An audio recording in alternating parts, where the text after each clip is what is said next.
Tayo pong lahat ay manalangin.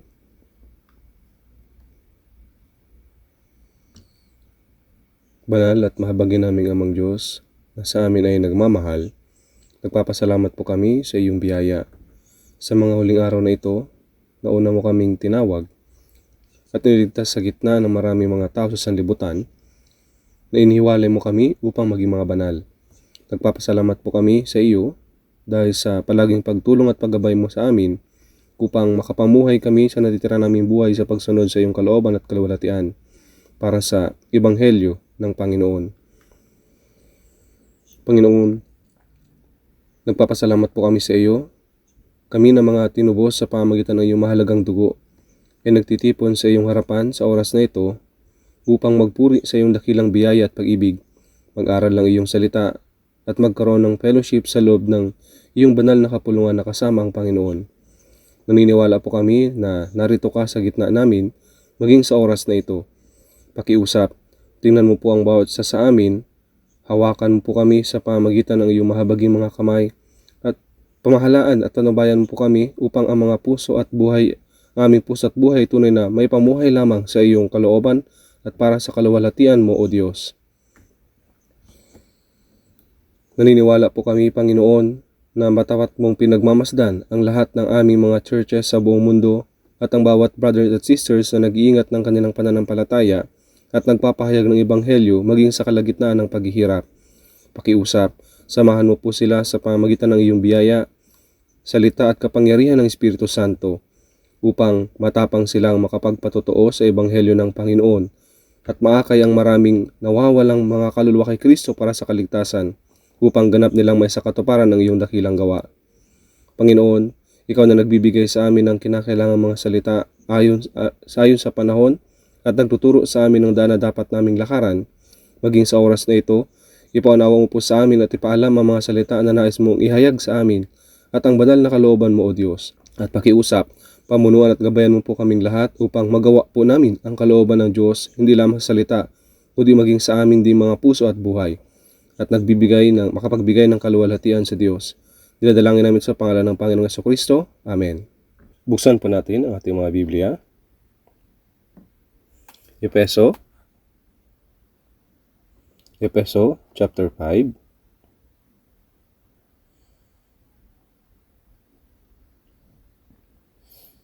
Efeso chapter 5 verse 14 hanggang verse 17.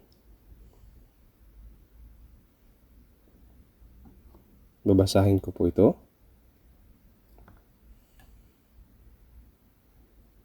Efeso chapter 5 verse 14 hanggang verse 17. Babasahin ko po. Sapagkat anumang bagay na nakikita ay liwanag, kaya't sinasabi, gumising ka, ikaw na natutulog, at bumangon mula sa mga patay at si Kristo ay magliliwanag sa iyo. Kaya't maging maingat kayo sa inyong paglakad, hindi gaya ng mga mangmang, kundi gaya ng marurunong, na sinasamantala ang panahon, sapagkat ang mga araw ay masasama. Kaya't huwag kayong maging mahangal, kundi unawain ninyo kung ano ang kalooban ng Panginoon.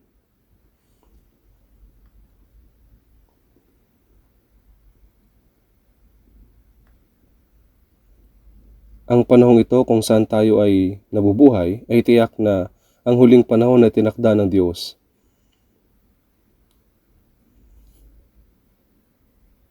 Kung titignan po natin sa Mateo 24 verse 14, at ang magandang balitang ito ng kaharian ay ipahahayag sa buong daigdig bilang patotoo sa lahat ng mga bansa, at pagkatapos ay darating ang wakas. Ang magandang balitang ito ng kaharian, ito po ay tumutukoy sa Ebanghelyo ng biyaya ng Diyos, kung saan isang makasalanan na nakatadhana sa impyerno ay maaaring maligtas at makapasok sa kaharian ng Diyos. Ang Ebanghelyo nagsimula sa Jerusalem ay pinahayag na ngayon sa buong mundo, at nagbigay ang Diyos sa lahat ng tao ng sapat na panahon at pagkakataon upang makinig at manampalataya. Sa kasaysayan, na higit sa 2,000 taon na simula nang magsalita si Jesus, ayon sa mga salita ni Jesus, ang Ebanghelyo ay ipinahayag mula sa Jerusalem. sa buong Judea, Samaria, Roma, Europa at maging Amerika at sa huli sa Korea sa dulong bahagi sa silangan. Sinabi ng Panginoon na ang Ebanghelyo ay ipapangaral hanggang sa dulo ng daigdig. At ngayon, ang Ebanghelyo ay tunay na ipinapahayag na sa lahat ng lugar. Ang Biblia na mayroon tayo, ang Lumang Tipan, ay orihinal na nakasulat sa Hebreo at ang ilang bahagi ay sa Aramaiko. At ang Bagong Tipan ay nakasulat sa Griego. At ngayon, ang Bibliang ito ay naisali na sa lagpas 3,000 dialekto at sa lahat ng wika sa buong mundo. Mayroong libu-libong uri ng mga dialekto sa mundong ito. At ang ilan sa mga dialekto ay may mga salitang binibigkas ngunit walang nakasulat na teksto. Ang Biblia ay naisali na sa lahat ng mga wikang maaaring maisalin sa pamamagitan ng mabilis na paraan ng transportasyon, sa pamamagitan ng radio waves at sa pamamagitan ng mga dokumento. Ang Ebanghelyo ay patuloy na nakakarating sa ibang lugar. Sa tingin ko po, nangyari ito upang wala silang anumang maidadahilan na sasabihing, hindi ko nagawang manampalataya dahil hindi ko napakinggan ang Ebanghelyo. At sinabi ni Jesus ng detalyado ang tungkol sa mga tanda na mangyari sa mga huling mga araw. Sa Marcos 13:29, gayon din naman, kapag nakita ninyong nangyayari ang mga bagay na ito, alam ninyong iyon ay malapit na, nasa mga pintuan na. Nagsalita siya sa iba't ibang paraan patungkol sa mga tanda na matutupad bago ang ikalawang pagdating ng Panginoon. At ang lahat ng mga iyon ay natupad na sa panahon natin. Mga likas na pangyayari, pagbagsak ng moralidad, politika, militar, na mga sigalot, at ang mga banta ng digmaan. Lahat ng mga propesiya tungkol sa mga mangyayari sa huling mga araw ay natutupad eksakto gaya ng sinasabi ng Biblia. Gaya ng alam po ninyo, patuloy na nagaganap ang mga digmaan sa gitnang silangan sa ngayon. Umaasa ako na matatapos ito kaagad. Subalit mo ang hindi pa ito matatapos. Ang parehong panig ay nagmamatigas, tumatangging sumuko, at determinadong lumaban hanggang sa sumuko ang kabilang panig o ganap nilang mawasak. Siyempre po, matatapos ito balang araw. Sa tingin ko, ang huling digmaan ay hindi mangyayari doon. Kung titignan natin ito sa Biblia, may ilang mga tao na nagtataka, ito na ba ay patungo sa ikatlong digmaang pandaigdig? Hindi lang ito sigalot sa nakabilang ang US, Israel at Iran. May halos 20 bansa na konektado sa digmaang ito. Napaka mapanghanib at tunay na nakakabahalang mga bagay ang mga nangyayari.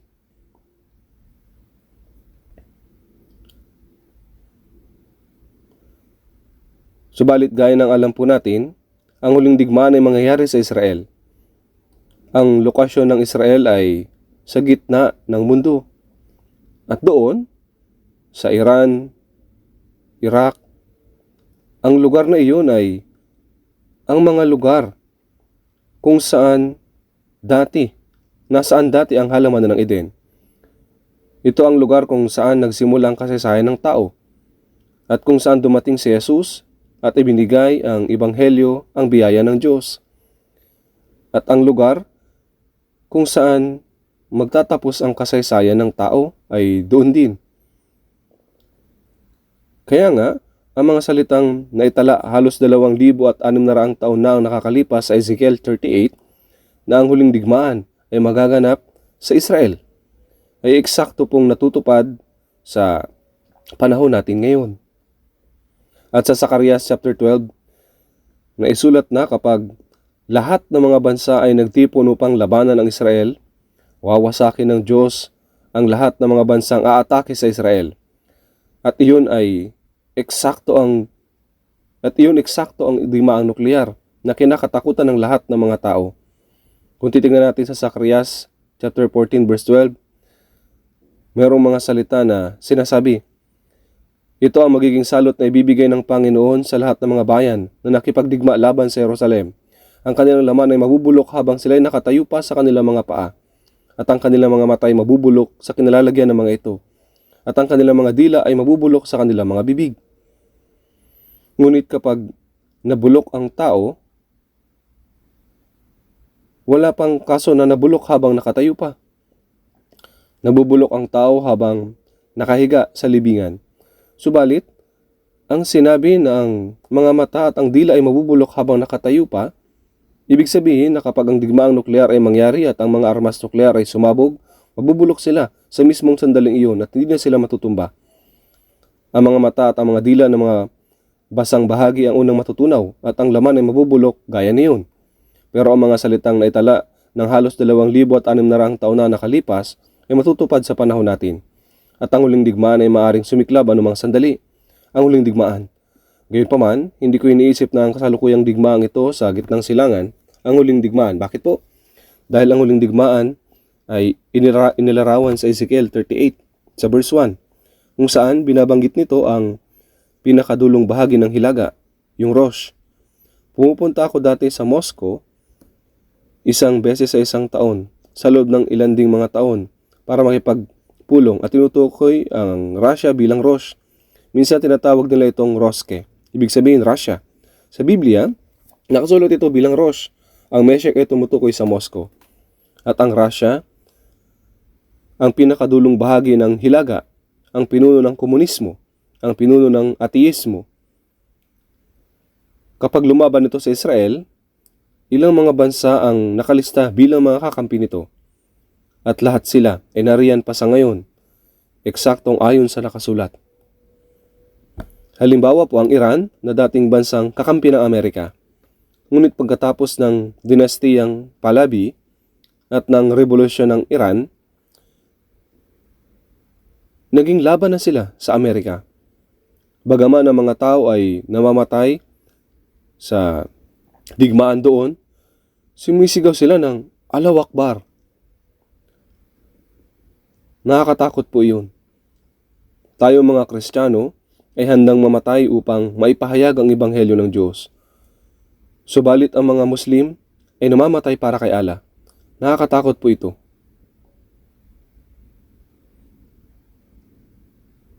Gayunman, hindi natin alam kung kailan matatapos ang digmaang ito, pero maaaring matigil ito pagkatapos ng isang malaking sakripisyo.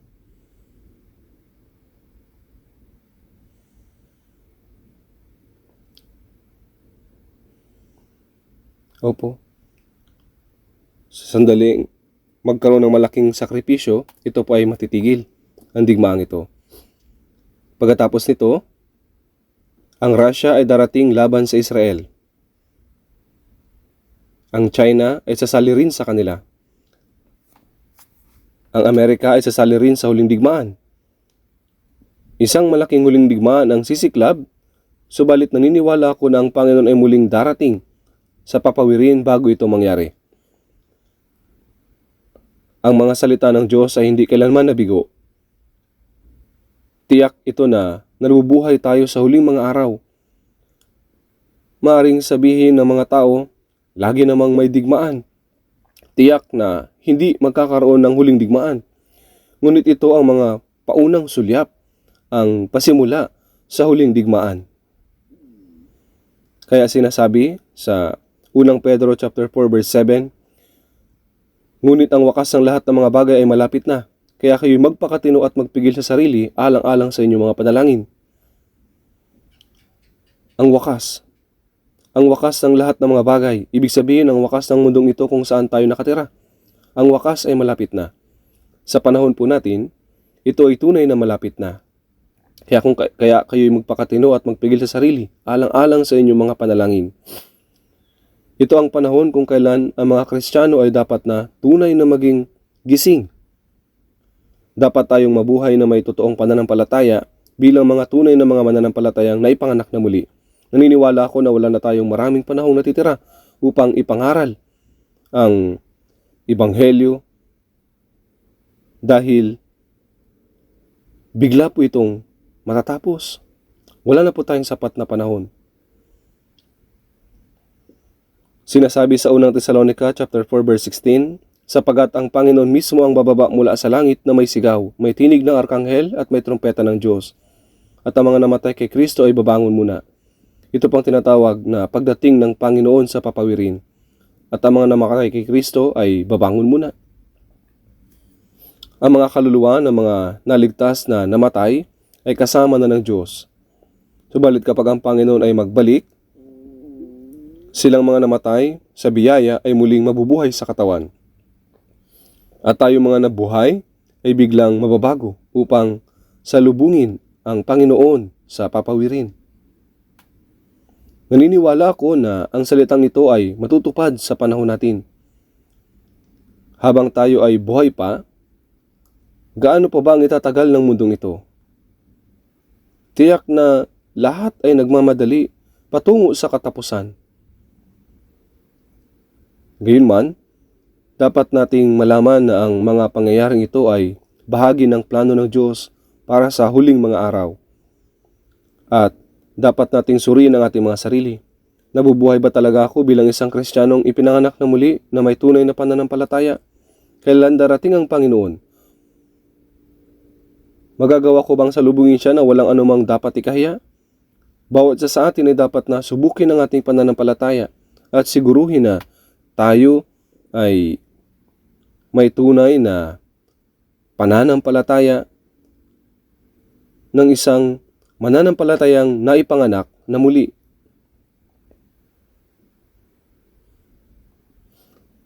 Sa araw na ito, base sa talatang binasa natin, nais ko pong mangaral na may pamagat na ang gising na buhay Kristiyano.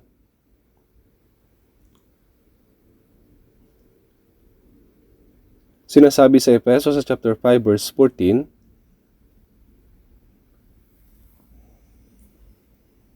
kaya't sinasabi, gumising ka, ikaw na natutulog, at bumangon mula sa mga patay, at si Kristo ay magliliwanag sa iyo. Sinasabi dito, gumising ka. Gumising ka. Ikaw na natutulog. Ngayon, sino ang tinutukoy nito? May ilang mga tao na nagsasabi na tinutukoy nito ang mga hindi ligtas dahil ibig sabihin na natutulog dito ay kamatayan. Kaya iniisip nila na patungkol ito sa mga hindi ligtas.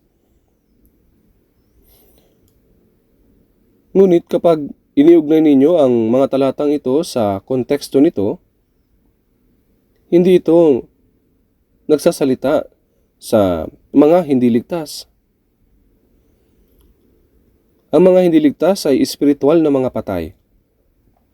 Kung isang tao ay patay, pwede ba silang bumangon kapag sinabihan silang gumising ka, ikaw na natutulog? Babangon po ba siya? Hindi po. Ang mga natutulog at mga patay ay magkaiba. Ang mga patay ay ang mga hindi pa nakatanggap ng kaligtasan. Ang mga natutulog ay ang mga naligtas, ngunit espiritual na natutulog. Natutulog sa kanilang pananampalataya. Kaya kapag sinabi nito na gumising ka, ikaw na natutulog, at bumangon mula sa mga patay, nagsasalita ito sa mga mananampalataya na nakatanggap ng kaligtasan, ngunit espiritual na natutulog. Mga kaluluwang nasa malalim na pagkakatulog. Sa mga Hukom 16 verse 19, nabasa natin na pinapahirapan ng mga Pilisteo ang Israel. Kaya ang Diyos ay nagbangon ng isang espesyal na tao upang labanan sila. Siya po ay si Samson.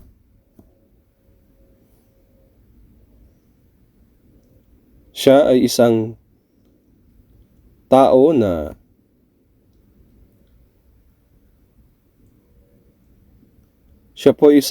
kayang lurayin ng leon gamit ang kanyang mga kamay. Hindi iyon isang ordinaryong tao. Binigyan ng Diyos si Samson ng hindi pangkaraniwang lakas. Noong nilabanan siya ng mga Pilisteo, walang anumang nasa kamay ni Samson.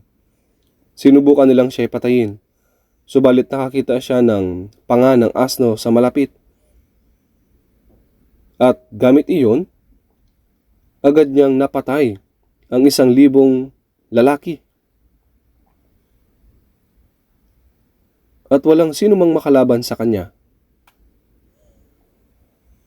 Subalit, inibig ni Samson ang babaeng Pilisteo. At sa huli, siya po ay nahulog kay Delilah. Noong nahiga siya sa kandungan niya at nakatulog siya, ginupit niya ang kanyang buhok. Ang tanda ng kanyang panata bilang nasirita. Ibinunyag niya ang lihim ng kanyang lakas dahil lagi siya nitong pinipilit ng walang tigil. Nawala kay Samson ang kanyang lakas. Dinukit ang kanyang mga mata at pinilit siyang magtrabaho sa gilingan. Naging katatawanan siya sa mga Pilisteo.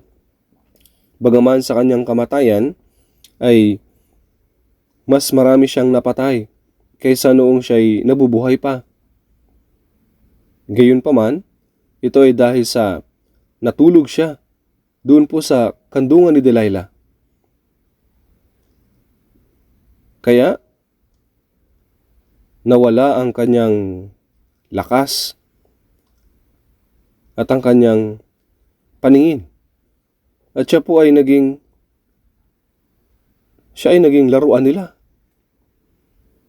Si Samson po ay naging laruan para sa mga Pilisteo. Ang tulog ay mapanganib. Ang isang taong natutulog ay hindi alam kung nasaan sila. Hindi nila alam kung anong oras na. Kung ano ang dapat nilang ginagawa o anong panganib ang paparating. Ang isang taong ligtas ay dapat na manatiling gising. Ngunit, kung sa espiritual at sa pananampalataya ay nakatulog sila, hindi nila alam ang kanilang kondisyon. Hindi nila alam ang kanilang mga tungkulin bilang Kristiyano. Hindi nakikilala ang panahon kung saan sila nabubuhay.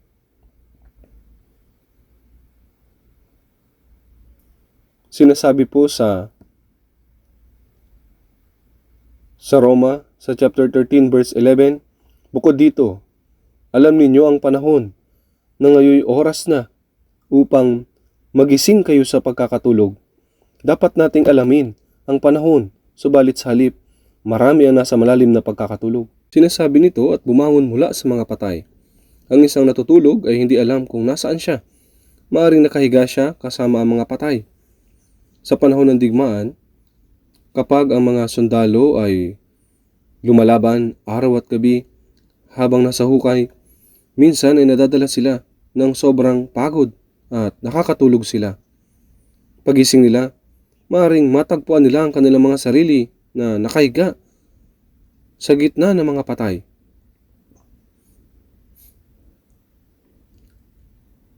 Nakatulog sila sa tabi ng mga bangkay at hindi man lang nila ito namalayan. Gumising ka, ikaw na natutulog, at bumangon mula sa mga patay at si Kristo ay magliliwanag sa iyo. Ang taong naligtas, ngunit espiritual na natutulog, ang mga patay ay natutulog gaya ng mga taong hindi ligtas ng mundong ito. Ang taong iyon ay patay. At ang Kristiyano ay nakahiga doon na kasama nila, gaya ng isang patay, at nagpapagala-gala sila sa gitna ng malalim na panaginip.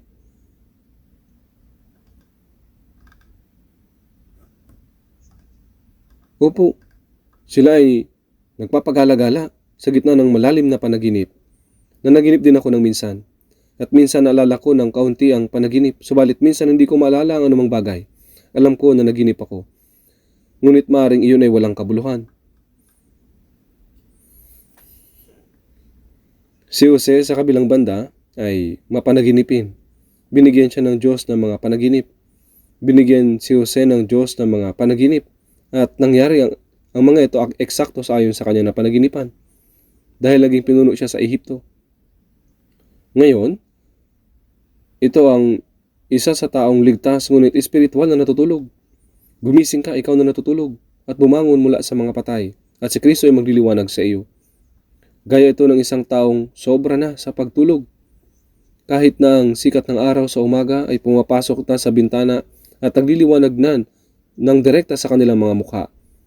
May mga taong patuloy na natutulog. Hindi alam na si Kristo ay nagliliwanag ng kanyang ilaw sa kanilang mga mukha. Ang gayong tao ay nananaginip habang nakatali sa mundong ito at sa mga bagay ng laman. Sila ang mga taong humahabol sa mga walang kabuluhan at walang saysay na mga panaginip. Ang gayong mga tao ay mahina sa mga tukso ng masama, ang diablo. Kaya nga sinasabi sa mga awit 13 verse 3, O Panginoon kong Diyos, bigyang pansin at sagutin mo ako. Ang aking mga matay paliwanagin mo, baka sa kamatayan matulog ako. Dito po lalo ay binanggit ang pagtulog sa kamatayan. Minsan ay may narinig akong kwento tungkol sa pinakaharap na linya. Ang pinakamalapit na lugar sa North Korea, iyon ang DMZ. Isang sundalo ang bantay ng gabing iyon, subalit nakatulog siya. Mabilis na nakatulog siya. Pagkatapos, isang kaaway ang dumating at pinugutan siya ng ulo at dinala iyon. Mukhang ito ay isang tunay na kwento na aktwal na nangyari. Kapag nakatulog kayo ng sobrang himbing, hindi niyo malalaman kung kayo ay mamamatay na. Kapag ang isang Kristiyano ay malalim na nakatulog sa makalamang likas at nahulog sa isang malalim na makamundong pagtulog, tutuksohin ng dyablo ang taong iyon at ganap siyang papabagsakin. Sinasabi sa unang Pedro,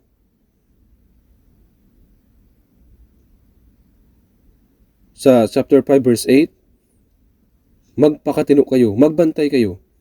Ang diablo na inyong kaaway ay tulad ng liyong gumagala at umuungal na umahanap ng kanyang madalapa. Para naman sa mga hindi ligtas, naroon na sila sa loob ng tiyan ng diablo. Para sa isang hindi ligtas, hindi na kailangan ng diablo na tuksuhin siya, sapagkat mahigpit ang kapit sa kanila ng kapangyarihan ni Satanas. Ang problema po ay doon sa mga ligtas. Bagaman ligtas sila, kung tulog sila spiritually, tutuksuhin sila ng diablo upang tuluyan na silang bumagsak. Sa makatuwid, sa unang Pedro sa chapter 5 verse 8, magpakatino kayo, magbantay kayo. Ang diablo na inyong kaaway ay tulad ng liyong gumagala at umuungal na humahanap ng kanyang malalapa. Sino po sa palagay ninyo ang humahanap ng malalapa? Naghahanap siya ng malalapa ng mga ligtas na Kristiyano. Ang malapa ay nangangahulugang tuluyan na mabigo sa buhay pananampalataya.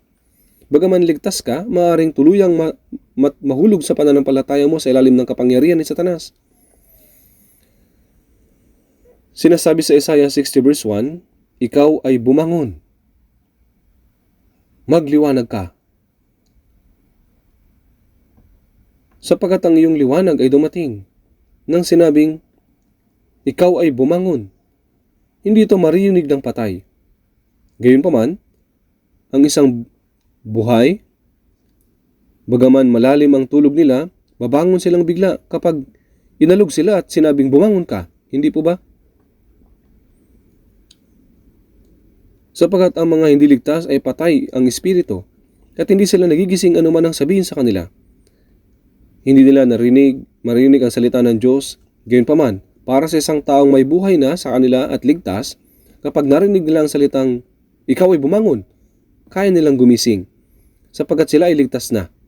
Kaya ang pagsasabi na bumangon ay binibigay sa mga ligtas na, at ang utos na bumangon ay hindi naangkop sa mga ganap na patay, espiritual. Buksan po natin saglit sa Roma chapter 13. Roma chapter 13, verse 11.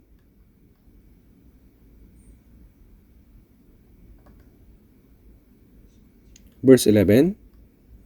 Bukod dito, alam ninyo ang panahon na ngayon oras na upang magising kayo sa pagkakatulog. Sapagkat ngayon ay higit na malapit na sa atin ang kaligtasan kaysa nung sumampalataya tayo ng una. Malalim na ang gabi at ang araw ay malapit na. Kaya't iwaksin na natin ang mga gawa ng kadiliman at ating isakbat ang mga sandata ng liwanag. Sinabi dito, bukod dito alam ninyo ang panahon na ngayong oras na upang magising kayo sa pagkakatulog.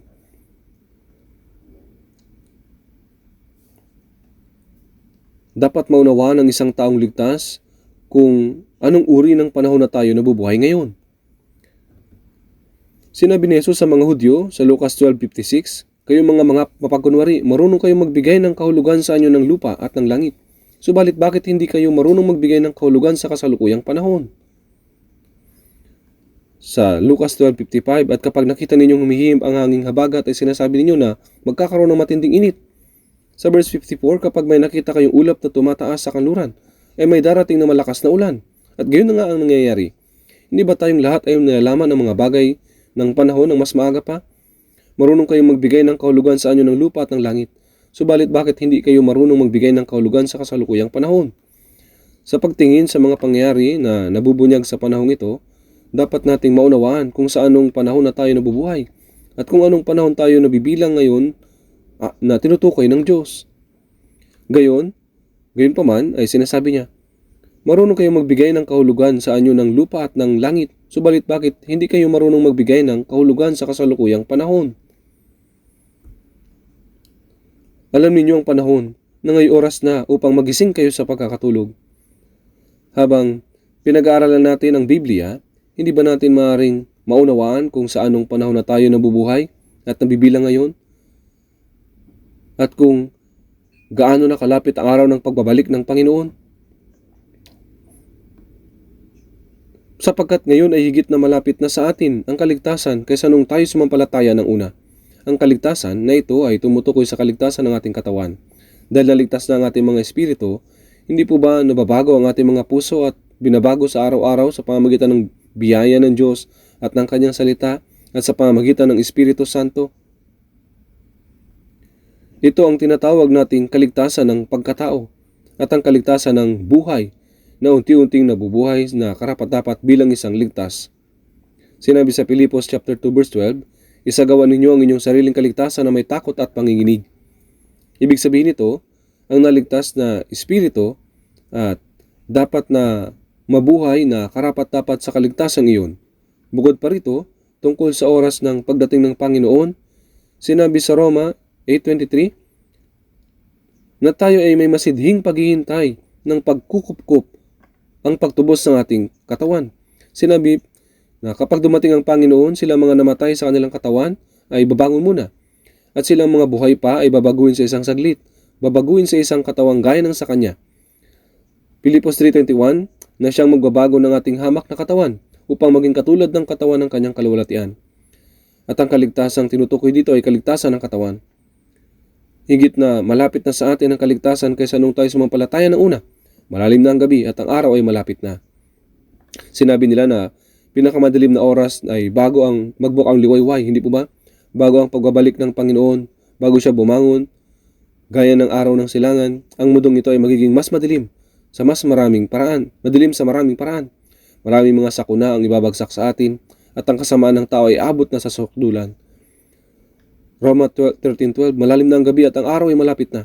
Kaya't iwaksin na natin ang mga gawa ng kadiliman at ating isakbat ang mga sandata ng liwanag.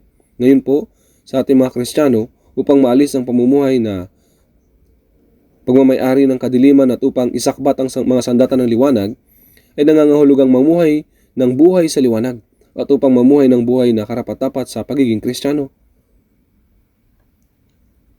Dapat nating tandaan na kapag ang mga Kristiyano ay hindi nanatiling gising at isabuhay ng maayos ang kanilang buhay pananampalataya, maaari silang mahulog sa tukso ng dyablo. Ang isang taong natutulog ay hindi maaaring maayos na sumunod sa salita ng Diyos. Nabubuhay sila sa pagsuway. Tingnan po natin ang saglit sa unang Tesalonica chapter 5. Unang Tesalonica chapter 5.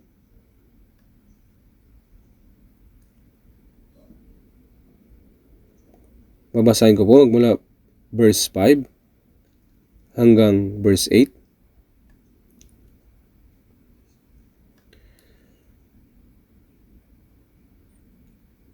Sapagkat tayong lahat ay pawang mga anak ng liwanag at mga anak ng araw. Tayo'y hindi ng gabi, ni ng kadiliman man. Kaya nga, huwag tayong matulog gaya ng mga iba, kundi tayo'y manatiling handa at magpakatino, sapagkat ang mga natutulog ay natutulog sa gabi, at ang mga naglalasing ay naglalasing sa gabi.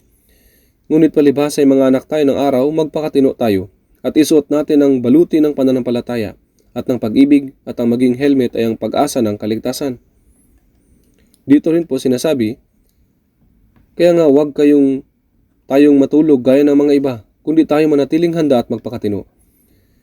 Silang mga hindi ligtas at nasa malalim na pagtulog at kalaunan ay magigising sa impyerno. Maging ang mga naligtas, kapag sila ay nakatulog, hindi nila malalaman kung nasaan sila o ano ang kanilang gagawin. Maaari silang magpagala-gala na may walang kabuluhang mga pangarap. Kundi tayo'y manatiling handa at magpakatino. Upang maging handa at magpakatino ay nangangahulugang magising tayo at magkaroon ng malino na pag-iisip. Sinabi rito, sapagkat ang mga natutulog ay natutulog sa gabi, at ang naglalasing sa gabi. Ang mga natutulog o ang mga naglalasing ay ginagawa ito sa gabi. Ngunit sa ating mga Kristiyano, hindi maaaring maging ganito. Ngunit palibhasa ay mga anak tayo ng araw, magpakatino tayo, at isuot natin ang baluti ng pananampalataya at ng pag-ibig, at ang maging helmet ay ang pag-asa ng kaligtasan. Gaya ng kawal na tumutungo sa digmaan na sinusuot ang kanyang kalasag at helmet, dapat tayong magpakatino at gising upang labanan ang pwersa ng kasamaan sa mundong ito. Hindi dapat tayo mahulog sa masama. Mateo sa chapter 24, tignan po natin ang ibang mga talata sa Biblia. Mateo chapter 24,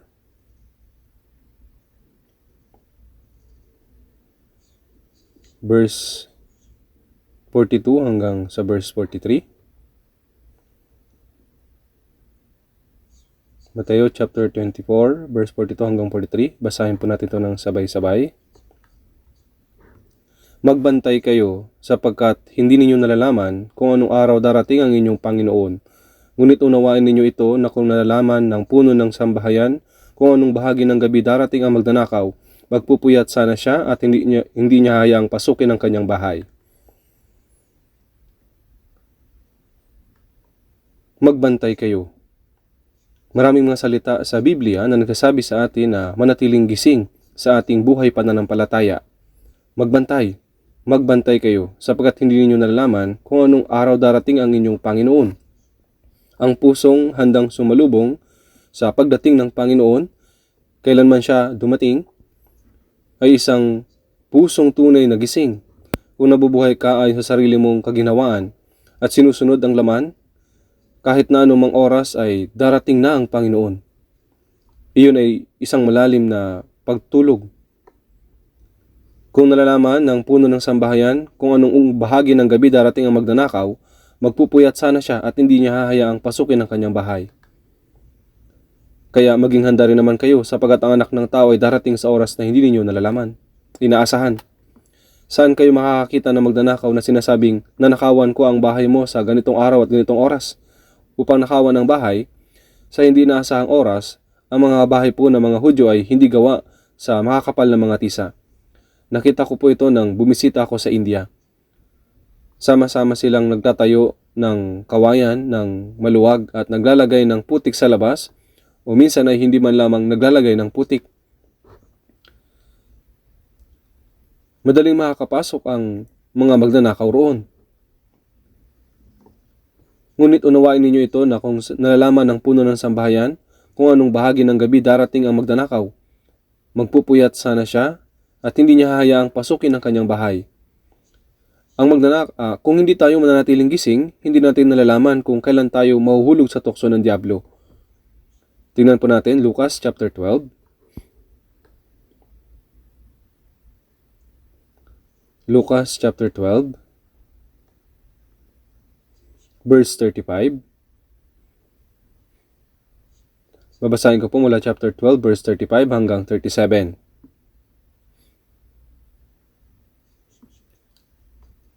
Hanggang verse 37. Bigkisan ninyo ang inyong mga baywang at paliwanagin ninyo ang inyong mga ilawan. At maging tulad kayo ng mga taong naghihintay sa kanilang Panginoon na magbalik mula sa kasalan upang agad nilang mapagbuksan siya kapag siya ay dumating at tumuktok. Mapapalad ang mga aliping iyon na madatnan ng Panginoon na nagbabantay kapag siya ay dumating. Katotohanan na sinasabi ko sa inyo, bibigkisan niya ang kanyang baywang, sila ay papaupuin sa pagkainan at siya ay lalapit at paglilingkuran sila. Bigkisan ninyo ang inyong mga baywang. Patungkol sa pagbigkis ng baywang, kadalasan na niluluwagan mo ang iyong sinturon kapag matutulog ka. Para makapagtrabaho at makapagpalakas, dapat bigkisan ninyo ang inyong mga baywang at paliwanagin ninyo ang inyong mga ilawan. Bakit? Ang Panginoon ay pumunta sa piging ng kasalan at sa Israel, ang mga piging na ito ay ginaganap sa gabi. Kaya kahit na medyo naantala siya, at maging tulad kayo ng mga taong naghihintay sa kanilang Panginoon na magbalik mula sa kasalan upang agad nilang mapagbuksan siya kapag siya ay dumating at tumuktok. Ibig sabihin nito, dapat tayong maging gising na may pusong handang salubungin ng Panginoon kung kailanman siya darating. Mapapalad ang mga aliping iyon na madatnan ng Panginoon na nagbabantay kapag siya ay dumating. Na nagbabantay, bibigkisan niya ang kanyang sarili at paupin sila upang kumain at paroroon at paglilingkuran sila. Tunay na nakakamangha ang mga salitang ito. Kapag bumalik ang Panginoon at nadatnan niyang gising ang kanyang mga alipin, mapupuno siya ng kagalakan at papaupuin niya sila at siya mismo ang maglilingkod at magpapakain sa kanila. Ito po ang tunay na kahangang-hangang salita. Mateo 26 verse 41.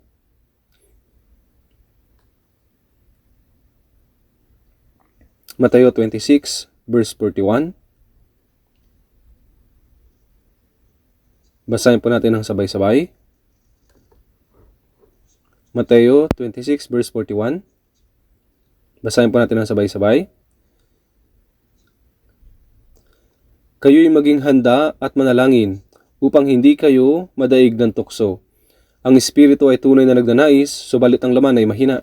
Noong gabi bago dinakip si Jesus, alam niya na hindi magtatagal, si Judas Iscariote ay darating kasama ang mga kawal para hulihin siya. Sapagkat si Jesus ay madalas na magpalipas ng gabi sa bundok ng mga olibo. Natutulog siya at nananalangin doon. Ngunit hindi ito alam ng mga alagad. At patuloy lang silang natutulog. Siguradong pagod sila sa pagsunod kay Jesus sa buong araw. Si Jesus ay nagpatira pa at nanalangin na nagsasabi, Ama ko, kung maaari, lumampas sana sa akin ang kopang ito. Gayon may hindi ang ayon sa ibig ko, kundi ang ayon sa ibig mo. Nanalangin siya ng parehong panalangin ng 3 beses. Ngunit nang siya ay bumalik, nakita niya ang mga alagad na natutulog muli. Kahit na sinabi niya sa kanila na magbantay, nakatulog sila. Kayo'y maging handa at manalangin upang hindi kayo madaig ng tukso. Kapag hindi kayo manalangin, madadaig kayo ng tukso. Nung dinakip si Jesus, kahit si Pedro na nanumpa na hindi niya siya ipagkakaila, kahit na ito ay nangangahulugan ng kamatayan, ay hindi nakasunod kay Jesus at sinabi, hindi ako yun. Sinasabi ko sa iyo, hindi ko kilala si Jesus. Sinabi niya ito nung nakilala siya bilang isa sa mga alagad. Ang lahat ng iba pang mga alagad ay tumakas din. Iyan ang ibig sabihin ng mahulog sa tukso, hindi ba? Kagaano ito kaduwag? Para sa mga Kristiyano, kapag natulog ang puso nyo o natulog ang kaluluwa ninyo sa oras na kailangan, ay dapat ay gising kayo, nabubuhay ng maayos na buhay pananampalataya. Ang ibig sabihin ng pagtulog ay bigong mamuhay bilang karapat-dapat na Kristiyano at nabuhay ayon sa sariling kaginhawaan at kaisipan ng laman. Yan ay isang panaginip. Nang bubuhay kayo sa isang panaginip. Ang ganoong tao ay madaling mahulog sa tukso. Tingnan po natin sa Marcos. Marcos chapter 13.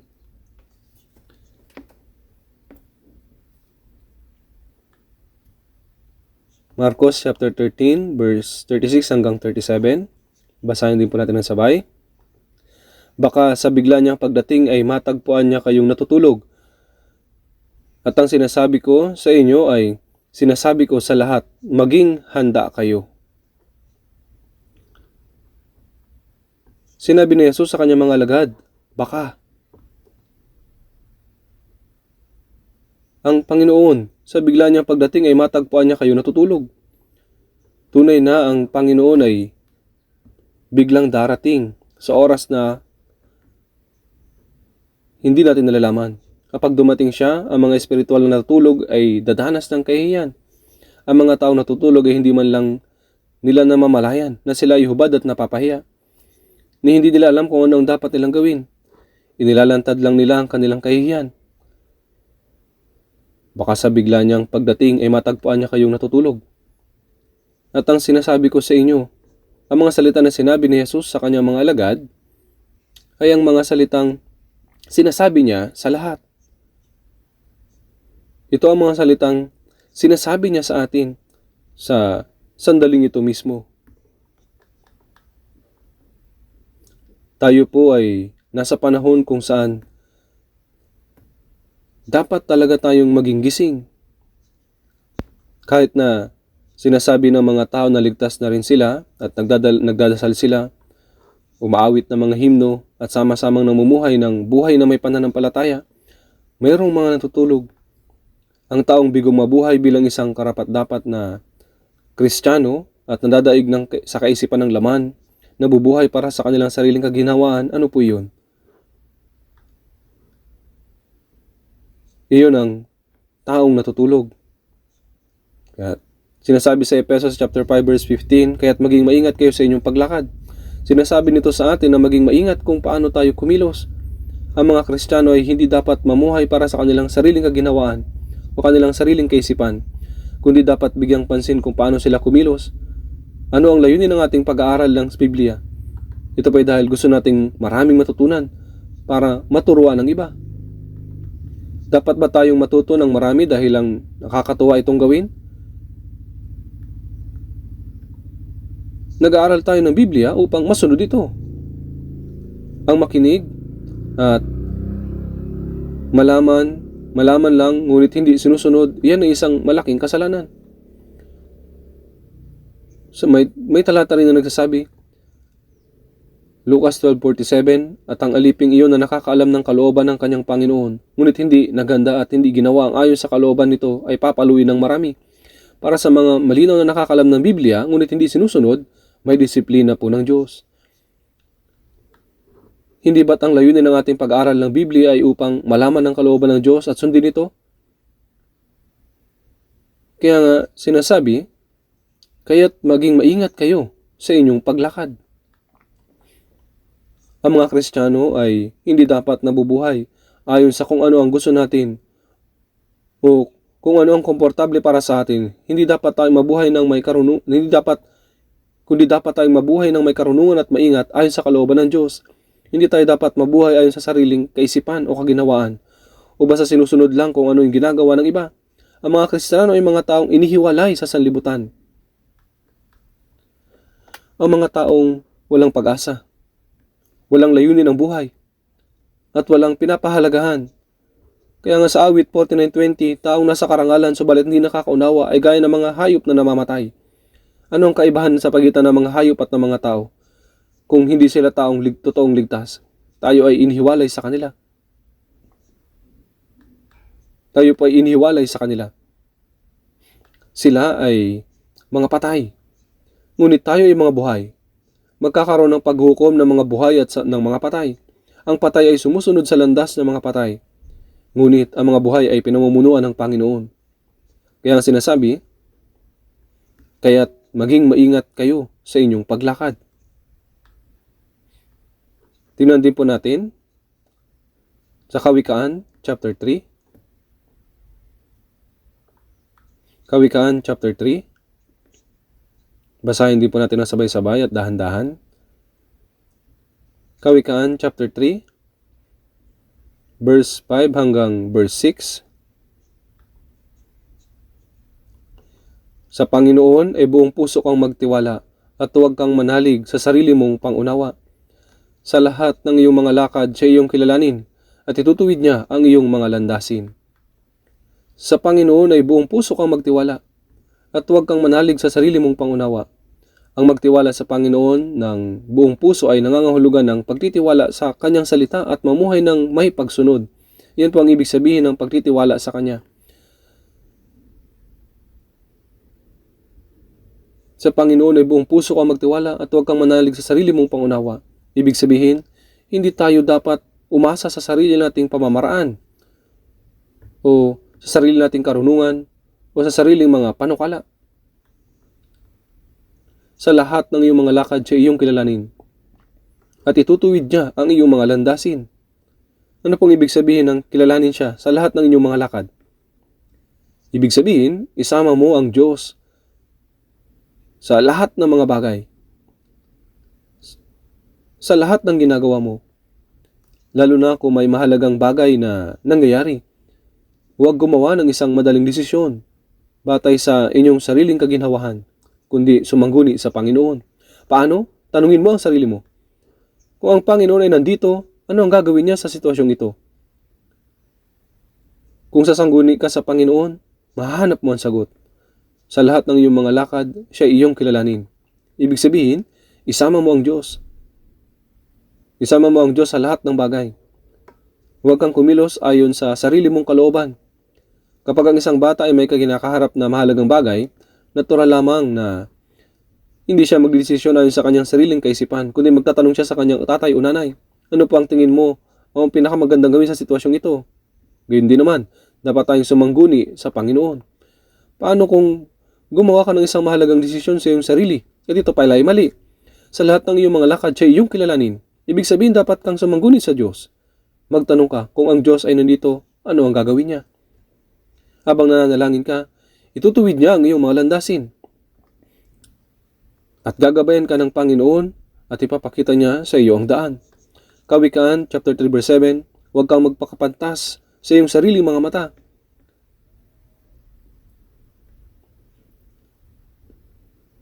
Ibig sabihin ay huwag mong isipin na ang sarili mong kaisipan ay laging tama.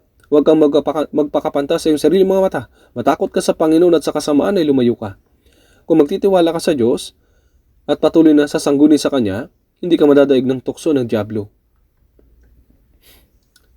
Kaya, para sa mga Kristiyano, ang karunungan ay hindi ang pamumuhay ayon sa kung ano ang nararamdaman mong tama o komportable, kundi ang pamumuhay ayon sa kalooban ng Diyos. Dapat tayong mamuhay ng maingat. Sa mga awit, chapter 1, verse 1 hanggang verse 2, alam na alam niyo po ito. Hindi po ba? Mapalad ang taong hindi lumalakad sa payo ng masama. Hindi tumatayo man sa daan ng mga makasalanan. Ni umupo man sa upuan ng mga manunuya, kundi nasa kautusan ng Panginoon ng kanyang kagalakan, na magbubulay-bulay araw at gabi sa kanyang kautusan. Mapalad ang taong, sino pong hindi higit na mapalad kaysa sa isang ligtas na anak na Diyos? Mapalad ang taong hindi lumalakad sa payo ng masama. Hindi po ibig sabihin nito ay ang hindi pagsunod sa mga masamang tao, kundi mas higit pa riyan, nasaan ang masama? Mayroon pa tayong dating likas at iyan ang masama. Ang masama ay hindi malayo, nariyan sila sa ating mga sariling kaisipan. Ang kaisipan ng laman ay ang payo ng masama. Ang pamumuhay sa ating sariling pamamaraan at kilos, na para bang tayo ang pinakamatalino at pinakamarunong, iyan ay payo ng masama. Kapag nag-aaral tayo ng Biblia, tinatanong ng mga Kristiyano, anong sinasabi ng salita ng Diyos sa ganitong sitwasyon? Habang nananalangin tayo, tuturuan tayo ng Diyos. Mapalad ang taong hindi lumalakad sa payo ng masama, hindi tumatayo man sa daan ng mga makasalanan. Ibig sabihin, huwag kang bumalik sa dati mong pamumuhay nung hiwalay ka pa sa Diyos. Ang daan na sinusundan ng mga tao sa mundong ito ay iba sa daan na nilalakaran ng mga Kristiyano, hindi ba? Pagkatapos dumaan sa makipot na pintuan, ang daan patungo sa kaharian ng Diyos ay makipot na daan. Paano ito magiging tulad sa daan ng sanlibutan? Ni tumatayo man sa daan ng mga makasalanan, ni umupo man sa upuan ng mga manunuya. Ibig sabihin ng pagmamataas ay ang pagsabi ng maaaring ganyan ang sinasabi ng salita ng Diyos. Ngunit ayaw kong mamuhay ayon doon. Kapag nagsasalita ang nakakatanda, dapat tayong sumagot ng opo, naiintindihan ko po. Ngunit sa halip ay sinasabi, hindi ko gagawin iyan. Naniniwala ako na tama ang sarili kong kaisipan. Iyan po ang tinatawag nating pagmamataas, kayabangan. Ang malaman ng malinaw ang salita ng Diyos, ngunit tumatangging sundin ito ay gaya ng pag-upo sa luklukan ng pagmamataas. Kailangan nating umalis mula roon. Kundi nasa kautusan ng Panginoon ng kanyang kagalakan at nagbubulay-bulay araw at gabi sa kanyang kautusan. Dito po ang kautusan ay tumutukoy sa buong salita ng Diyos. Ang pagbubulay-bulay sa salita ng Diyos araw at gabi ay ang patuloy na pag-isipan nito. Hindi lamang natin pinagbubulay nito, kundi nagsisikap na buhay ayon dito. Tingnan po natin sandali sa Roma chapter 12. Roma chapter 12.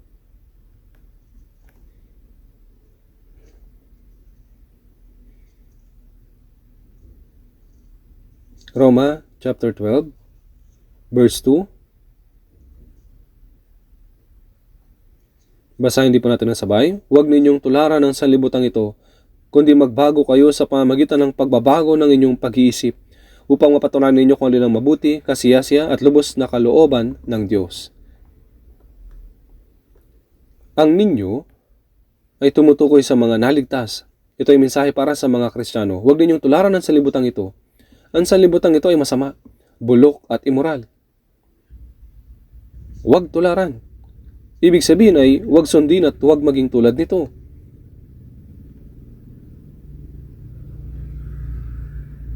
Kundi magbago kayo sa pamamagitan ng pagbabago ng inyong pag-iisip. Paano mapapalitan at mababago ang ating kaisipan? Ang isang taong ligtas, kaya't kung ang sino may na kay Kristo, siya ay bagong nilalang. 2 Korinto 5:17. Ang mga lumang bagay ay lumipas na at tingnan ninyo ang lahat ay naging bago. Ang ating puso at ating buhay dapat na nagbago sa bawat araw. Tama ba? Magbago kayo sa pamamagitan ng pagbabago ng inyong pag-iisip.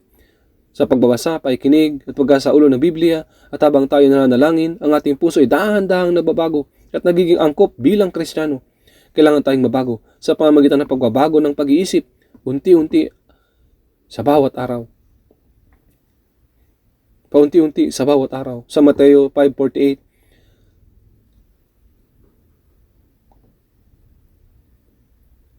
kaya't kayo ngayon maging sakdal, gaya ng inyong Ama sa langit na sakdal. Ang Diyos ay perpekto. Bilang mga anak ng Diyos, dapat tayo maging higit at higit pang tulad ng ating Ama. Paano magiging perpekto ang isang tao tulad ng Diyos? Gayunpaman, kung ang isang tatay ay isang mabuting ama, hindi niya sasabihin sa anak niya na sapat na kahit kalahati lang na ikaw ay maging katulad sa akin. Sa halip, sasabihin niya sa kanya na maging tulad kanya. At sa 2 Pedro chapter 1 verse 4 sinasabi, kabahagi kayo sa likas ng Diyos. Ang katangian ng Diyos ay paunti-unting nabubuo sa ating pagkatao. Kaya magbago kayo sa pamamagitan ng pagbabago ng inyong pag-iisip. Pagkatapos ating maligtas, habang nabumuhay tayo sa church at nagkakaroon ng fellowship sa mga brothers at sisters, at anong nangyayari? Ang ating puso at ang ating buhay ay dapat dahan-dahang nababago ng higit at higit pa. Tayo'y dapat mahiwalay ng higit at higit pa mula sa sanlibutan. Tama ba? Sa bawat hakbang, tayo higit at nagiging katulad ng Panginoon. At kung siya'y dumating, kahit ang ating katawan ay mababago katulad ng sa Kanya. Ang mga sikada ay hindi biglang lumilitaw bilang mga sikada. Sa halip, mula sa pagiging uod, sila ay nagiging sikada. Sa bansa natin, inaabot ng 7 taon bago sila maging sikada. Sa Amerika, inaabot ng 17 taon bago sila maging sikada. Kaya wow, nabubuhay sila sa putik sa loob ng 17 taon. Ang Korean sikada ay inabot ng 7 taon. Kapag sila ay naging sikada na, lumilipad sila papalayo at umaawit sa mga puno na umiinom ng hamog.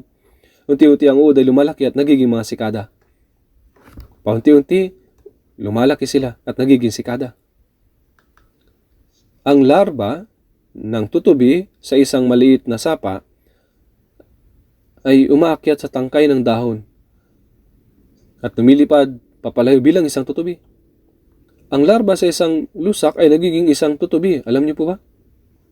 Tayo kailangang magbago paunti-unti upang sa pagdating ng Panginoon, kaya't ang ating katawan ay lubos na nababago sa pagharap natin sa Kanya. Hindi ba tayo patuloy na mabago ng higit at higit pa? Dapat lang tayo ay mabago. May mga taong nagsasabing naligtas sila. Subalit, sinasabing ayaw ko sa fellowship. Bakit kailangan pa nating palaging magtipon? Pupunta ako sa church kapag gusto ko at mananatili lang sa bahay kapag ayaw ko. Ito po ay kalayawan. Ito ba talaga ay kalayaan? Sinasabi ng Biblia sa Galatia 5:13, huwag lamang ninyong gagamitin ang inyong kalayaan bilang isang kadahilanan para sa laman. Ang laman ay ayaw magpakontrol sa Diyos. Nais lang nitong gawin ano man ang gusto niya. Kung hahayaan natin ito, tayo magtatangay palayo sa Diyos magpakilanman. Kahit mahirap at ayaw ng ating laman, kailangan pa rin natin magpunta sa church paglinggo, makasama ang brothers and sisters, maglingkod, dumalo sa Wednesday, at mamuhay sa fellowship. Sa prosesong ito, tayo nababago ng paunti-unti at natututong mabuhay gaya ng isang tunay na Kristiyano. Magbago kayo sa pamamagitan ng pagbabago ng inyong pag-iisip. Dapat tayo magbago upang mapatunayan ninyo kung alin ang mabuti, kasiyasiya, at lubos na kalooban ng Diyos. Kung ito'y maintindihan natin, susundin natin ang kalooban ng ating Diyos. Kaya nga, upang mapatunayan ninyo kung alin ang mabuti, kasiyasiya, at lubos na kalooban ng Diyos. Kaya kung ito po ay maintindihan natin, talagang susundin natin ang kalooban ng Diyos.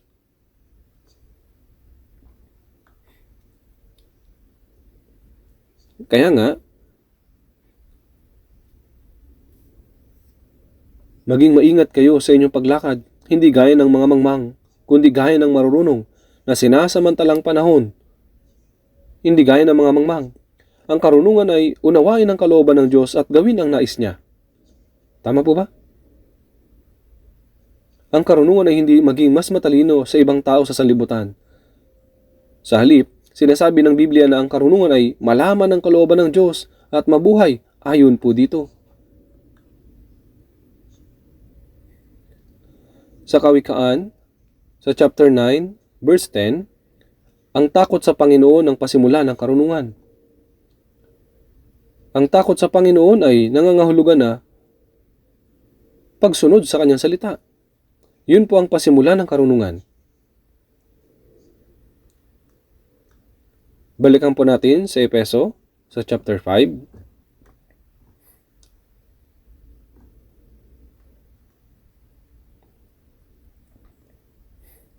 Efeso, chapter 5. Babasahin ko po mula sa verse 15. Kaya't maging maingat kayo sa inyong paglakad, hindi gaya ng mga mangmang, kundi gaya ng mga marurunong, na sinasamantalang panahon sapagkat ang mga araw ay masama. Dito po, sinasabi na sinasamantalang panahon. Tama po ba? Panahon.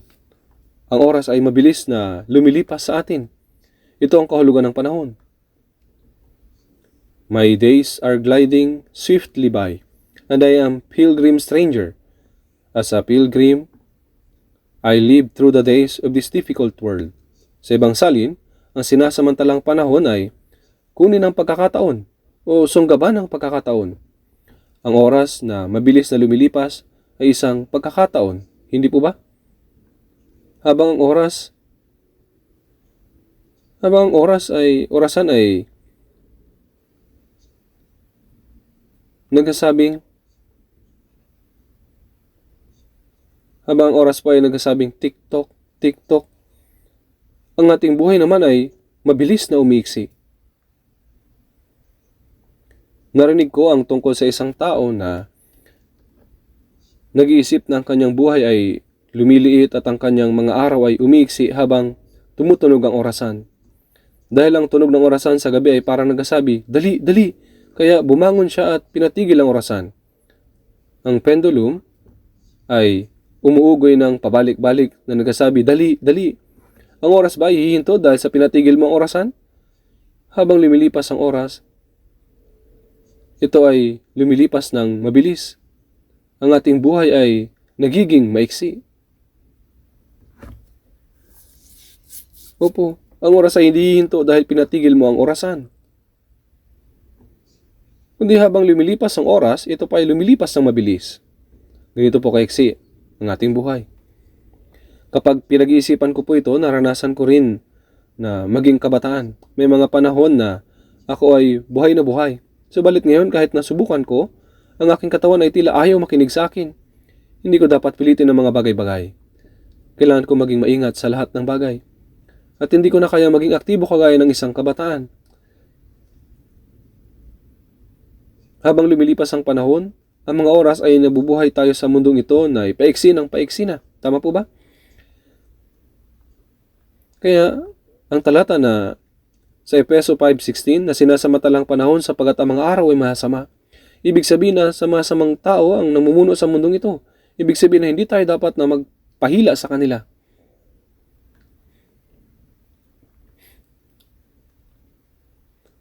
Sa Galatia, sa chapter 6, sa verse 10, sinasabi na, kaya't habang may pagkakataon, gumawa tayo ng mabuti sa lahat. Lalong-lalo na sa mga kabilang sa sambahayan ng pananampalataya. Kaya't habang may pagkakataon, ibig sabihin na hindi natin dapat sayangin ang anumang pagkakataon na mayroon tayo. Sa halip, ay gumawa tayo ng mabuti sa tuwing mayroon tayong pagkakataon. Habang may pagkakataon, gumawa tayo ng mabuti. Sa Galatia, chapter 6, verse 7, huwag kayong padaya, sapagkat anumang ihasik ng tao ay siya rin niyang aanihin. Habang nabubuhay tayo sa mundong ito, tayo ay patuloy na naghahasik ng anuman. Kailan tayo aani? Sa pagdating ng Panginoon. Ang bawat isa ay aani ayon sa kanilang mga ginawa. Sa 2 Korinto chapter 5 verse 10, sinasabi, sapagkat tayong lahat ay kailangang humarap sa hukuman ni Kristo. Para sa mga hindi ligtas, sa Apokalipsis 20 verse 13 at sa mga sumusunod na talata ay sinasabi na, at hinatulan ang bawat tao ayon sa kanilang mga gawa, at sila ay tinapon sa lawa ng apoy. Sa Apokalipsis 20 verse 14, at iyon po ang impyerno. Ang parusa sa impyerno ay maaaring magkakaiba ayon sa kung gaano karami ang naging kasalanan ng bawat tao. Para sa mga banal, hindi na mahalaga kung ano ang mga kasalanan ng kanilang nagawa o kung paano sila namuhay bago sila maligtas. Kagaya po ito ng mga salita na nasa 2 Korinto 5:17. Ang mga lumang bagay ay lumipas na. Tingnan ninyo, ang lahat ay naging bago. Tayo ay naging mga bagong tao kay Kristo. Sa pasimula hanggang sa araw na pumunta na tayo sa Panginoon, ang ating mga buhay ay itinuring na bago. 2 Korinto 5:10 upang bawat isa ay tumanggap ng kabayaran sa mga bagay na ginawa niya sa pamagitan ng kanyang katawan, maging mabuti o masama.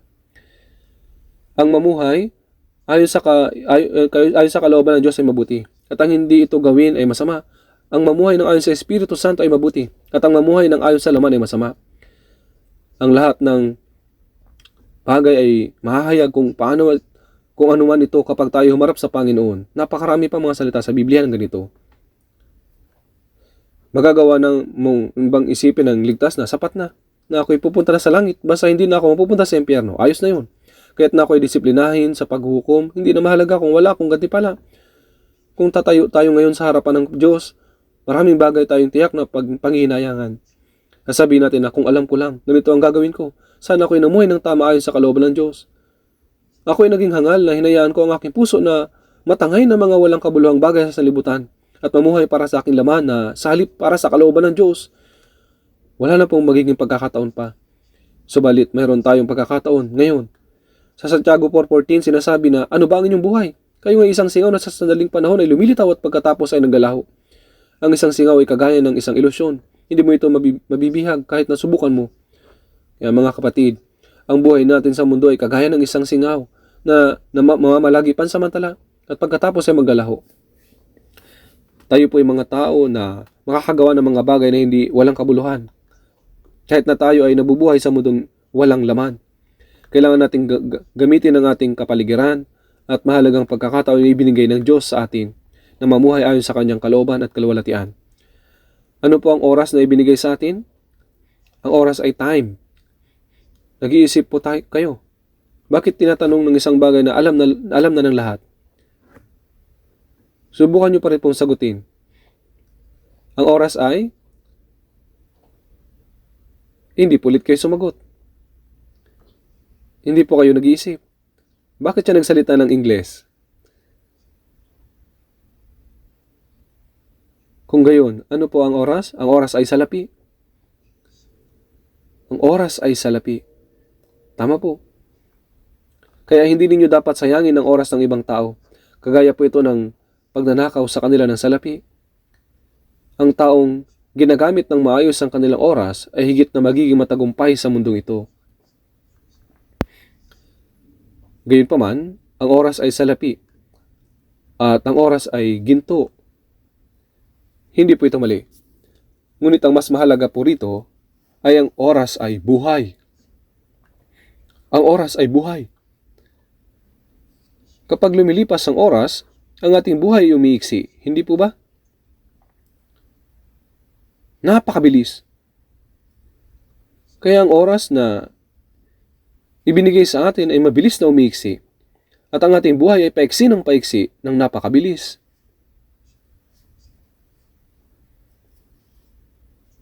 Umiiksi ng napakabilis. Sa mga awit 90 verse 10, ang mga taon ng aming buhay ay 70 taon. O kung malakas kami ay 80 taon. Ngunit ang mga ito ay hirap at kaguluhan lamang. Ang mga ito ay madali lumipas at kami ay nawawala. Ang oras ay mabilis na lumilipas. Ngunit sinasabi sa Ecclesiastes chapter 3 verse 1, sa bawat bagay ay may kapanahunan, at panahon sa bawat bagay sa silong ng langit. Ang Diyos ay meron din pong time limit. At sa loob ng time limit na iyon, ang bawat layunin ay naisa sa katuparan. Ang layunin ng Diyos, kapag ang layunin ng Diyos ay eksakto na sa katuparan, nagtatapos po ito. Pagkatapos nating maligtas hanggang sa araw na tumungo tayo sa Diyos, merong layunin na kailangan nating may sa katuparan sa loob ng panahon na ibinigay sa atin. Merong layunin para sa atin na magawa ang kalooban ng Diyos at tumayo sa kanyang harapan. Ang plano ng Diyos at ang layunin na iyon ay mabilis na isa sa katuparan. Habang ito ay mabilis na isa sa katuparan, kailangan natin na ipamuhay ang ating natitirang buhay para sa layunin na may sa katuparan ang layunin ng Diyos. Ngunit kung mamuhay tayo ayon sa ating gusto at hindi iniintindi ang layunin at plano ng Diyos, yun ay nagiging kahangalan at masamang bagay. Kung ang mga Kristiyano ay mamuhay ng ayon sa kanilang kagustuhan, na hindi iniintindi ang kalooban at plano ng Diyos, kaya sinasabi sa Efeso sa 5:17, kaya't huwag kayong maging mga hangal, kundi unawain ninyo kung anong kalooban ng Panginoon. Hindi ba sinasabi niya ito? Ito po ay nagiging pinakahangal na bagay at napakasama sa paningin ng Diyos. Upang iligtas tayo, iniwan ng Diyos ang kaluwalhatian ng langit at dumating sa mundong ito.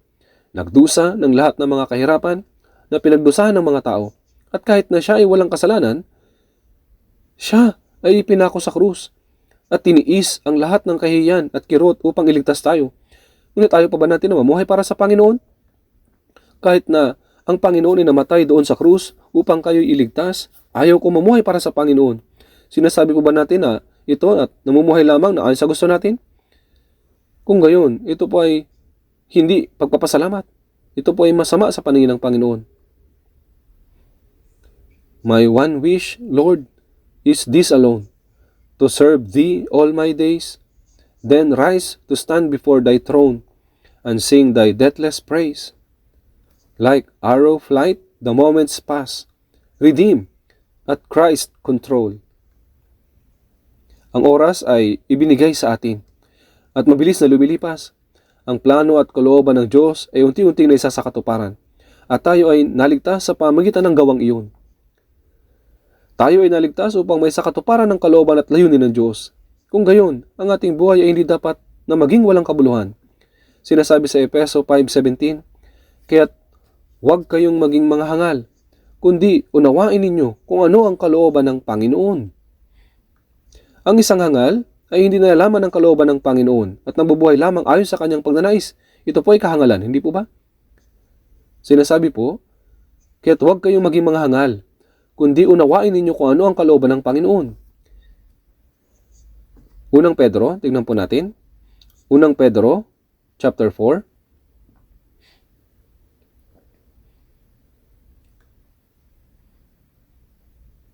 Unang Pedro, chapter 4, verse 1 hanggang sa verse 2. Magmula verse 1 hanggang verse 2, basahin po natin. Kung paanong si Kristo ay nagdusa sa laman, ay sandatahan din naman ninyo ang inyong sarili ng gayong pag-iisip, sapagkat ang nagdusa sa laman ay tapos na sa kasalanan. upang hindi na kayo mamuhay sa laman sa inyong nalalabing panahon sa masamang pagnanasa ng mga tao, kundi sa kalooban ng Diyos. Kung paanong si Kristo ay nagdusa sa laman, tiniis ng lahat ng Panginoon ang lahat ng pagdurusa sa laman upang tayo kanyang mailigtas. Kaya sinasabi, sandatahan din naman ninyo ang inyong sarili ng gayong pag-iisip. Ano po ang gayong pag-iisip? Nagdusa ang Panginoon upang tayo ay maligtas. At dapat din tayo magdusa upang mabuhay para sa Panginoon na ayon sa kanyang kalooban. Sandatahan din ninyo ang inyong sarili ng gayong pag-iisip. Ano po ang sandatahan ito? Kapag pumupunta sa digmaan ng isang sundalo, noong unang panahon, siya ay magsusuot ng baluti. Ito ang magiging proteksyon niya sa kanyang dibdib mula sa mga palaso. Ang dyablo ay naghahagis din ng palaso ng kasalanan sa atin upang tayo ay pabagsakin. Ngunit ang sandata na humaharang dito ay ang pagdurusa para sa Panginoon. Kaya po,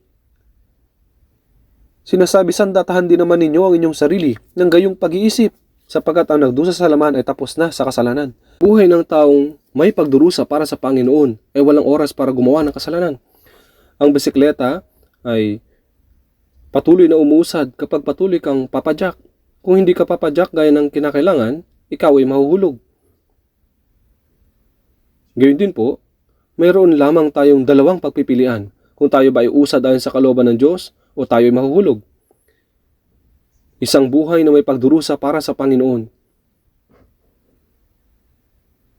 Kagaya ng mga naunang mananampalataya sa sinaunang iglesia. Maraming mga Kristiyano noong panahon ng pag-uusig ang sinunog ng buhay, naging pagkain sa mga leon, at pinatay ng mga tabak. Hindi na po ito mangyayari sa atin. Ngunit hanggang ngayon ay mayroon pa rin pagdurusa sa mga Kristiyano. Kapag sinubukan nating mabuhay ng ayon sa kalooban ng Panginoon, may mga pagdurusa na hindi nakikita ng iba.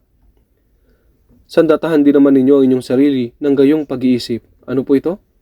Ito ay sandata sa buhay na may pagdurusa para sa Panginoon, upang hindi na kayo mamuhay sa laman sa inyong nalalabing panahon sa masamang pagnanasa ng mga tao, kundi sa kalooban ng Diyos.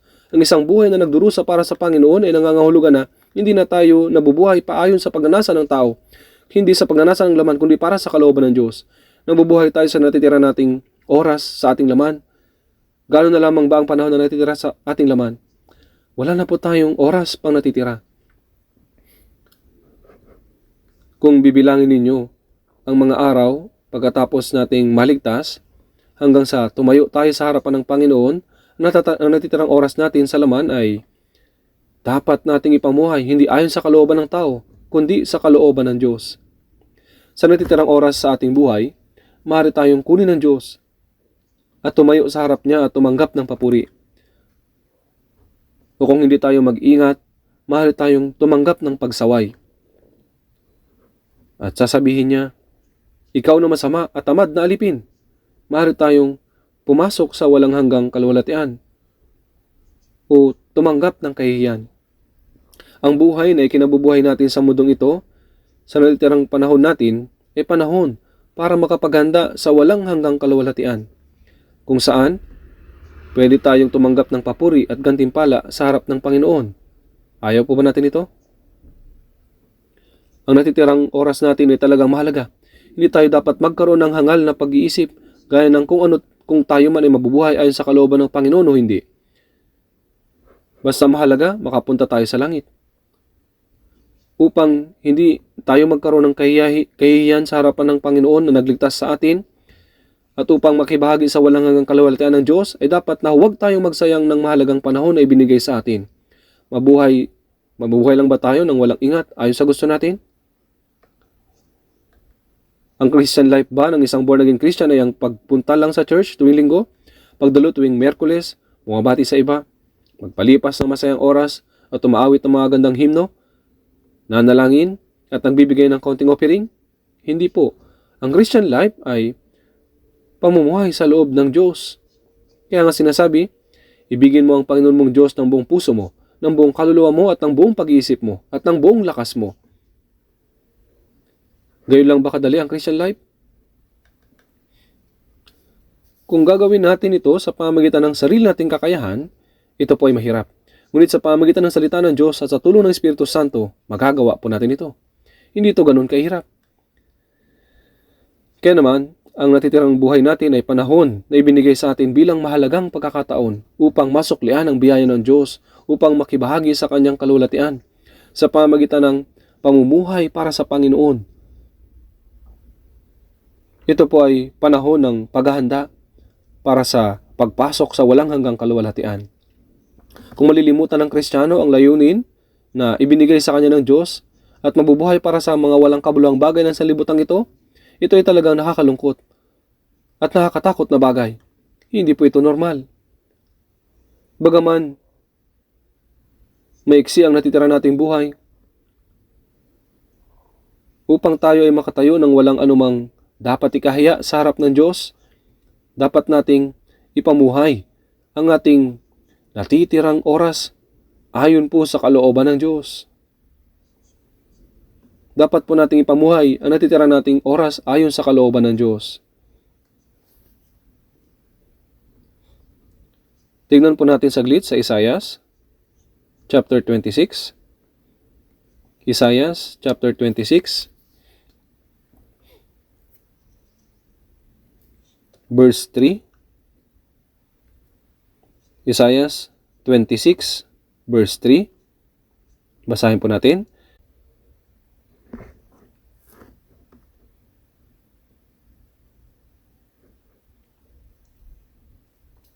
Iyong ingatan siya sa ganap na kapayapaan ng pag-iisip ay nananatili sa iyo, sapagkat siya nagtitiwala sa iyo. Na ang pag-iisip ay nananatili sa iyo. Anong klaseng tao po ito?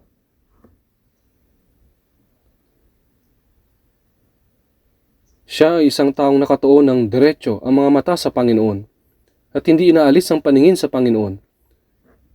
Isang taong mayroong tiyak na layunin. Tao na may puso na paglingkuran ng Panginoon at hindi nagbabago. Ang taong iyon ay may matatag na pag-iisip, nabubuhay para sa Panginoon, pagkatapos ay mabubuhay para sa laman. Nagsisikap bigyang kasiyahan ng Panginoon, pagkatapos ay mahuhulog sa sanlibutan. Ang taong ito ay hindi matatag. Ginagawa ng taong matatag na ang layunin ng buhay ay maging para lamang sa kalooban at kaluwalhatian ng Diyos at namumuhay ayon sa layuning ito nang hindi nagbabago. Iyong iingatan siya sa ganap na kapayapaan. Nagbibigay siya ng kapayapaan. Ang Panginoon ay tumutulong. Kaya kung tayo po ay mamumuhay ayon sa kalooban ng Diyos, ang Diyos ay isa sa atin.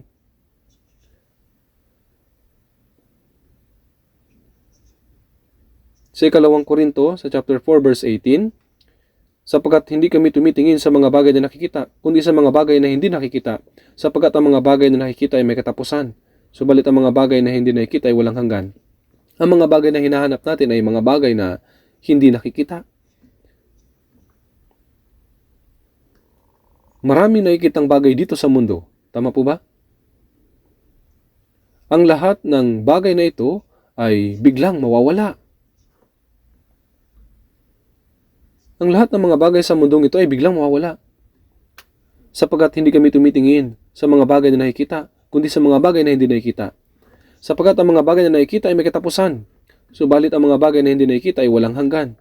Sa 2 Korinto 5:7, sapagkat kami ay lumalakad sa pamagitan ng pananampalataya, hindi sa pamagitan ng paningin. Tayo po ay nabubuhay sa pananampalataya sa salita ng Diyos. Kaya walang dahilan upang mapukaw ang ating puso ng mga bagay na nakikita, makamundong mga bagay. Kung nabubuhay tayo para sa mga nakikita, sa mga makamundo, makalamang bagay, tayo po ay magiging mga hangal na tao na tinatanggihan ang biyaya ng Diyos. Sa Pilipos chapter 2 verse 21, sapagkat pinagsisikapan nilang lahat ang para sa kanilang sariling kapakanan, hindi ang mga bagay ni Jesucristo. Ang mga ganitong klaseng mga tao ay hinahanap lamang ang kanilang pansariling kapakanan. Pagkatapos ng kaligtasan, hinahanap nila ang mga pansariling mga bagay. Sa mga awit, sa chapter 1 verse 4, ang masama ay hindi gayon, kundi parang ipang itinataboy ng hangin. Ano po ang ipang tinataboy ng hangin? Kapag ang palay ay naihiwalay, mayroon pong ipa. Kapag humihihi po ang hangin, ang ipa ay tinatangay at kumakalat sa lapag. At sasabihin ng mga tao, uy, walisin na ito at sunugin. At ang mga di mananampalataya ay hahanginin ng hangin ng mundo at mahuhulog sa impyerno. Ang masama ay hindi gayon, kundi parang ipang itinataboy ng hangin. Hindi tayo dapat mamuhay ng ganito na ayon sa hangin ng mundo. Nakasanayan ng mundo, subalit may ilan na nasasanay na gaya ng dating pamumuhay nila at hindi makatakas dito. Kaya sila ay nabibigo sa kanilang Christian life. Hindi kaya nagpapanggap na Kristiyano at nagiging makamundo muli na susunod sa mga bagay ng mundo.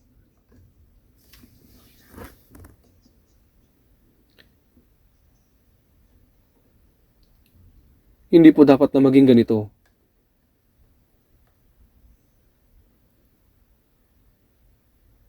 Tingnan po natin at basahin po natin ang sabay sa Efeso chapter 5. Verse 16 hanggang 17.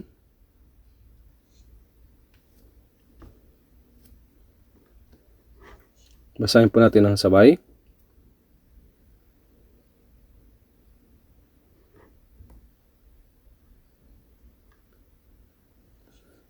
Hanggang 17, na sinasamantala ang panahon sapagkat ang mga araw ay masama. Kaya huwag kayong maging mga hangal, kundi unawain ninyo kung ano ang kalooban ng Panginoon.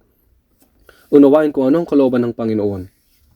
Sa Santiago chapter 4 verse 15, sa halip ay dapat ninyong sabihin, kung loloobin ng Panginoon, kami mabubuhay at gagawin namin ito o iyon. Kung loloobin ng Panginoon, tayo mabubuhay o mamamatay. Kung loloobin ng Diyos, gagawin natin ito o iyon. Kung hindi naman, kahit subukan natin itong gawin at gustong gawin, hindi natin ito dapat gawin. Ang mamuhay ng ganito ay tama, subalit bukod pa dito ay walang kabuluhang pagmamalaki. Sinabi rin sa unang Juan chapter 2 verse 17, ang sanlibutan at ang pagnanasa nito ay lumilipas. Ngunit, ano po yung kasunod dito? Kung hindi niyo po kabisado, ay tignan po natin, basahin po natin sa unang Juan chapter 2. Unang Juan chapter 2 verse 17. Basahin po natin. Ang sanlibutan at ang pagnanasa nito ay lumilipas. Ngunit ang gumagawa ng kalooban ng Diyos ay nananatili magpakailanman. Ang sanlibutan at ang pagnanasa nito ay lumilipas. Sino po ang mga ito na gumagawa ng kalooban ng Diyos? Sila ay mga Kristiyano, tama ba? Hindi po tayo nabubuhay na humahawak sa mga bagay ng mundo na lumilipas. Hindi po tayo nabubuhay sa mundo na humahawak sa mga bagay na lumilipas. Ngayon, tayo po ay nabubuhay para sa kaluwalhatian ng walang hanggang kaharian ng Diyos na ibibigay sa atin sa inaharap. Kaya, ngunit ang gumagawa ng kalooban ng Diyos ay nananatili magpakilanman. Ito po ay nakasulat sa lapida ng isang kilalang American evangelist na si D.L. Moody, ang unang Juan chapter 2 verse 17. Ngunit ang gumagawa ng kalooban ng Diyos ay nananatili magpakilanman. Ang natitirang bahagi ng buhay natin ay pagkakataong ipinagkatiwala sa atin. Pagkakataon upang suklian ang biyaya ng Panginoon. Pagkakataon upang mamuhay para sa Panginoon. Hindi dapat tayo mag-aksaya ng pagkakataon na ibinigay sa atin upang makapasok sa walang hanggang kaluwalhatian. Hindi na po mahaba ang natitira ng buhay natin. Umasa po ako na tayo ay mamuhay ng may kasipagan para sa Panginoon at pumasok sa kaluwalhatian ng Diyos nang walang anumang dapat ikahiya. Manalangin po tayo. Mahabagin naming amang Diyos, salamat po Panginoon sa pagtawag sa amin sa katapusan ng panahon na itinakda ng Diyos, sa pagliligtas sa amin at sa paghiwalay sa amin bilang mga banal at sa pagbibigay sa amin ng mahalagang pagkakataon na mamuhay sa natitira naming buhay na sinusuklian ng biyaya ng Diyos at mabuhay para sa kaharian at kaluwalhatian ng Diyos sa pamamagitan ng pagsunod sa gawaing iyong pinapagawa sa amin. Pakiusap, pamunuan at pangunahan mo po kami upang kami ay makapamuhay sa natitira naming buhay para sa kalooban at kaluwalhatian ng Diyos. At huwag nawang matangay ang aming mga puso na mga walang kabuluhang bagay ng mundong ito, kundi kami nawa ay mahiwalay bilang mga banal at mabuhay para sa Panginoon. Dinadalangin namin ito sa pangalan ng Panginoong Hesus. Amen.